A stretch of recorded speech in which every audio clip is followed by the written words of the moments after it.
السلام علیکم ویورز، میں ناز آپ کے ساتھ ہوں۔ آج میں آپ کے ساتھ شیئر کروں گی حضرت ابراہیم علیہ السلام کی حالات زندگی۔ حضرت ابراہیم علیہ السلام کا اسم گرامی ابراہیم بن طارق ہے۔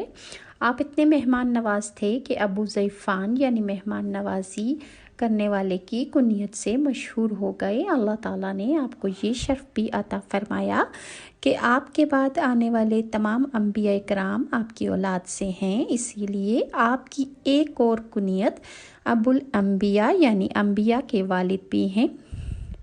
قرآن کریم میں 56 مرتبہ آپ کا ذکر آیا ہے اور آپ کے یہ 5 اوصاف بیان کیے گئے ہیں۔ خلیل اللہ یعنی گہرا دوست، پارہ نمبر 5 سورہ نساء کی آیت نمبر 125 میں آپ کو خلیل کہا گیا، اور حلیم یعنی بہت تحمل والا، اور بہت آہیں بھرنے والا، منیب یعنی بہت رجوع کرنے والا، صدیق یعنی ہمیشہ سچ بولنے والا۔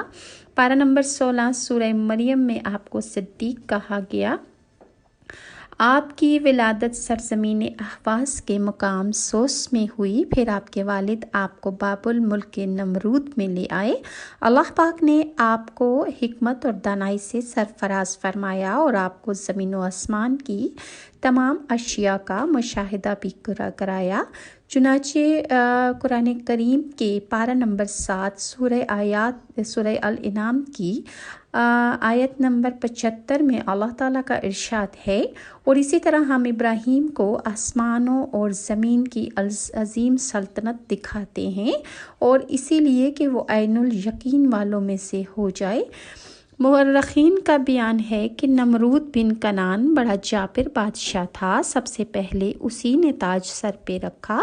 یہ بادشاہ لوگوں سے اپنی پوجا کرواتا تھا، کاہن اور نجومی بڑی کثرت سے اس کے دربار میں حاضر رہتے تھے۔ ایک دن نمرود نے خواب دیکھا کہ ایک ستارہ طلوع ہوا ہے اور اس ستارے کی روشنی میں اس سب کچھ ماند پڑ گیا ہے۔ وہ اس خواب سے بہت زیادہ خوف زدہ ہوا اور اس نے کاہنوں سے اس خواب کی تعبیر دریافت کی۔ انہوں نے کہا کہ اس سال تیری سلطنت میں ایک فرزند پیدا ہوگا جو تیرے ملک کے زوال کا باعث بن جائے گا، اور تیرے دین والے اس کے ہاتھوں سے ہلاک ہو جائیں گے۔ یہ خبر سن کر نمرود بہت زیادہ پریشان ہوا اور اس نے حکم دیا کہ جو بچہ بھی اس کے ملک میں پیدا ہو اسے قتل کر ڈالا جائے، اور مردوں اور عورتوں سے علیحدہ کر دیا جائے، اور کوئی مرد عورت آپس میں ملنے نہ پائیں، اور اس کی نگہبانی کے لیے ایک محکمہ قائم کر دیا گیا، یعنی اس کے لیے محکمہ قائم کیا گیا کہ مرد عورت آپس میں ان کی ملاقات نہ ہو سکے، مگر تقدیرات الہیہ کو کون ٹال سکتا ہے؟ جب اللہ کا حکم ہو جاتا ہے تو وہ ہو کے رہتا ہے۔ چنانچہ حضرت ابراہیم علیہ السلام کی والدہ ماجدہ جب حاملہ ہوئیں اور کاہنوں نے نمرود کو اس بات کی بھی خبر دے دی کہ وہ بچہ کہ جو اس کی حکومت کو برباد کرے گا وہ حمل میں آ چکا ہے، لیکن چونکہ حضرت ابراہیم کی والدہ صاحبہ کی عمر کافی کم تھی، ان کا حمل کسی طرح بھی نہ پہچانا گیا اور کسی کو معلوم ہی نہ ہو سکا۔ جب حضرت ابراہیم کی ولادت کا وقت قریب آیا تو آپ کی والدہ آپ کو لے کر ایک غار میں چلی گئیں جو آپ کے والد نے شہر سے دور کھود کر تیار کی تھی۔ وہاں آپ ابراہیم علیہ السلام کی ولادت ہوئی اور آپ وہیں رہے۔ پتھروں سے اس تہخانے کا دروازہ بند کر دیا جاتا جہاں پر آپ کی ولادت ہوئی تھی۔ آپ کی والدہ صاحبہ روزانہ آپ کو دودھ پلانے آیا کرتی تھیں، اور جب وہ وہاں اس غار میں پہنچتی آپ کو دودھ پلانے کے لیے تو وہ کیا دیکھتی ہیں کہ آپ ابراہیم علیہ السلام اپنی انگلی کا کنارہ چوس رہے ہیں اور اس سے دودھ برآمد ہوتا ہے، اور حضرت ابراہیم علیہ السلام بہت جلد جوان ہو رہے تھے۔ بعض مفسرین لکھتے ہیں کہ حضرت ابراہیم علیہ السلام کی ولادت نمرود بن کنعان کے دور میں ہوئی۔ اس کے بارے میں کہا جاتا ہے کہ وہ انتہائی ظالم اور سنگ دل آدمی تھا۔ اس کا تعلق اس قبیلے سے تھا جس کی طرف حضرت نوح علیہ السلام کو بھیجا گیا تھا۔ 1000 برس تک اس نے بادشاہت کی اور وہ ملعون و مردود خدائی کا دعویٰ کرتا تھا۔ وہ اپنی پوجا کروایا کرتا تھا اور لوگوں سے کہتا کہ مجھے سجدہ کرو، نعوذ باللہ میں اللہ ہوں۔ ایک روز نمرود تخت پر بیٹھا تھا، تمام لشکر اس کے گرد حاضر تھا۔ تقدیر الہی سے جادوگر اور نجومی سر جھکائے غمناک بیٹھے تھے۔ نمرود نے وجہ پوچھی تو انہوں نے بتایا کہ آسمان میں ایک انتہائی روشن ستارہ نمودار ہوا ہے کہ اس سے پہلے ایسا کبھی نہ دیکھا گیا نہ سنا گیا، اور یہ بھی کہا کہ آپ کی رعایا میں ایک لڑکا پیدا ہوگا کہ جس کے ہاتھوں آپ کی حکومت چلی جائے گی۔ یہ سن کر پہلے تو نمرود بہت زیادہ پریشان ہوا اور پھر اس نے حکم جاری کر دیا کہ تمام مرد عورتوں سے الگ رہیں اور اس دن کے بعد جو بھی بچہ پیدا ہو جائے گا اسے قتل کر دیا جائے۔ اور حضرت ابراہیم علیہ السلام کی ولادت انہی دنوں میں ہوئی، لیکن اللہ پاک نے آپ کو ظالموں سے محفوظ رکھا۔ آپ کی کنیت ابو ضیفان یعنی مہمانوں والا، مہمان نواز تھی۔ آپ کو خلیل الرحمن یعنی اللہ کا دوست کا منصب بھی عطا کیا گیا۔ ان کا نسب نامہ سام بن نوح کی سے جا ملتا ہے۔ شکل و شباہت میں حضرت ابراہیم علیہ السلام حضرت محمد مصطفیٰ صلی اللہ علیہ وآلہ وسلم سے مشابہت رکھتے تھے۔ حضرت ابراہیم علیہ السلام کے والد کا نام آزر تھا۔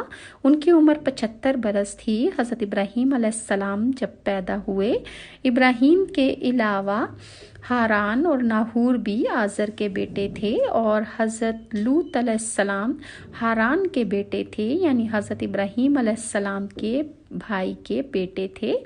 ابراہیم درمیانے بیٹے تھے اور ہاران کی وفات اپنے والد کی زندگی میں ہی ان کی جائے پیدائش یعنی بابل، جیسے کلدانیوں کا علاقہ بھی کہتے ہیں، اسی سرزمین میں ہو گئی تھی۔ حضرت ابراہیم علیہ السلام نے اپنی چچا زاد حضرت سارہ علیہ السلام سے نکاح کیا۔ حضرت سارہ علیہ السلام بانجھ تھیں اور ان کے ہاں کوئی اولاد نہ تھی۔ حضرت ابراہیم علیہ السلام، حضرت سارہ علیہ السلام، حضرت لوط علیہ السلام اور اپنے والد کے ساتھ کلدانیوں کے علاقے سے روانہ ہو کر کنانیوں کی سرزمین پر آئے، اور یہی وہ علاقہ ہے جو بیت المقدس کا علاقہ ہے۔ راستے میں وہ حیران میں ٹھہرے۔ اس مقام پر حضرت ابراہیم علیہ السلام کے والد 250 سال کی عمر میں فوت ہوئے۔ شام میں بھی رہے۔ اس زمانے کے لوگ ستاروں کی عبادت کرتے تھے۔ دمشق میں بسنے والے بھی اسی مذہب کے پیروکار تھے۔ وہ قطب شمالی کی جانب منہ کر کے کئی طرح کے الفاظ اور اعمال کے ذریعے 7 ستاروں کی پوجا کرتے تھے۔ یہی وجہ ہے کہ دمشق کے پرانے دروازوں میں سے ہر ایک پر ان میں سے ایک ایک ستارے کی عبادت گاہ بنی ہوئی تھی۔ وہ ان کے نام کی عیدیں مناتے اور قربانیاں دیتے تھے۔ اسی طرح حیران کے باشندے بھی ستاروں اور بتوں کو پوجتے تھے۔ حضرت ابراہیم علیہ السلام، ان کی زوجہ محترمہ اور ان کے بھتیجے حضرت لوط علیہ السلام کے سوا دنیا بھر میں لوگ کافر تھے اور وہ شرک کیا کرتے تھے۔ اللہ تعالیٰ نے حضرت ابراہیم علیہ السلام کے ذریعے اس باطل اور گمراہی کو ختم کیا۔ اللہ تعالیٰ نے بچپن ہی سے عقل سلیم اور رشد و ہدایت سے آپ کو نواز دیا تھا، اور جب آپ بڑے ہوئے تو انہیں رسول بنا کر مبعوث فرمایا اور خلیل کا منصب بھی آپ کو عطا فرمایا۔ اور مزید اللہ تعالیٰ نے آپ کے بارے میں کیا ارشاد فرمایا انشاءاللہ میں نیکسٹ ویڈیو میں آپ کے ساتھ شیئر کروں گی، اور آپ نے مشرکین کے بتوں کا کیا حال کیا، کیسے ان کو توڑ پھوڑ ڈالا، انشاءاللہ نیکسٹ ویڈیو میں شیئر کروں گی۔ اور اگر آپ کو میری ویڈیوز اچھی لگتی ہیں تو لائک اور سبسکرائب ضرور کیجیے۔ نیکسٹ ویڈیو تک کے لیے ناز کو اجازت دیں۔ اللہ حافظ۔